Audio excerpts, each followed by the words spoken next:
అండి, మనము టమోటా కారంకి నేను ముందుగా 5 పచ్చిమిర్చి తీసుకున్నాను. తర్వాత కొద్దిగా కొత్తిమీర,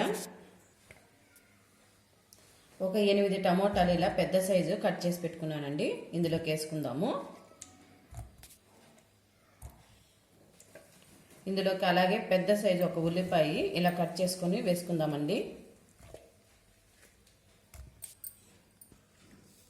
ఇందులోకి తగినంత ఉప్పు వేసుకుందాము. అలాగే 1/2 టేబుల్ స్పూన్ దాకా జీలకర్ర, తగినంత కారం వేసుకొని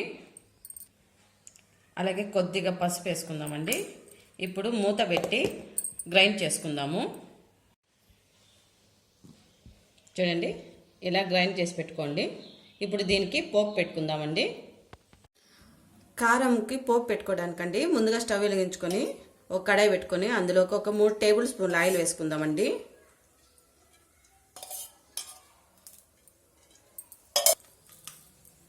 ఆయిల్ హీట్ ఎక్కిన తర్వాత ఒక 1/2 టేబుల్ స్పూన్ ఆవాలు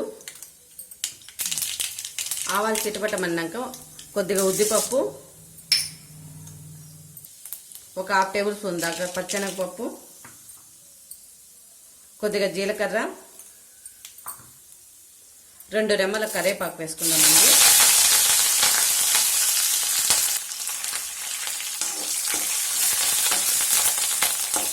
ఇలా పోపు పెట్టుకున్న తర్వాత మనం ముందుగా గ్రైండ్ చేసి పెట్టుకున్న ఈ టమోటా కారంను ఇందులోకి వేసుకుందాము. ఇలా వేసుకొని ఒకసారి కలుపుకుందామండి. ఇలా కలుపుకున్న తర్వాత మీడియం ఫ్లేమ్లో ఒక 2 నిమిషాల పాటు ఉడకనిద్దాము. మిక్సీలో మిగిలిపోయి ఉంటుంది కదండి, దాంట్లోకి నేను కొంచెం వాటర్ పోసుకొని ఇందులోకి వేసుకుంటున్నాను.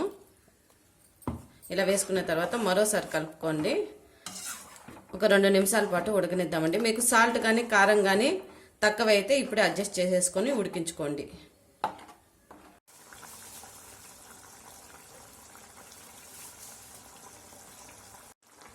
చివరకు మనం కొద్దిగా ఇంగు వేసుకుందామండి.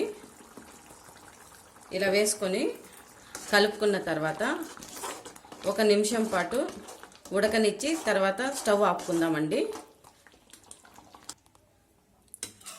ఈ టమోటా కారం చాలా బాగుంటుందండి.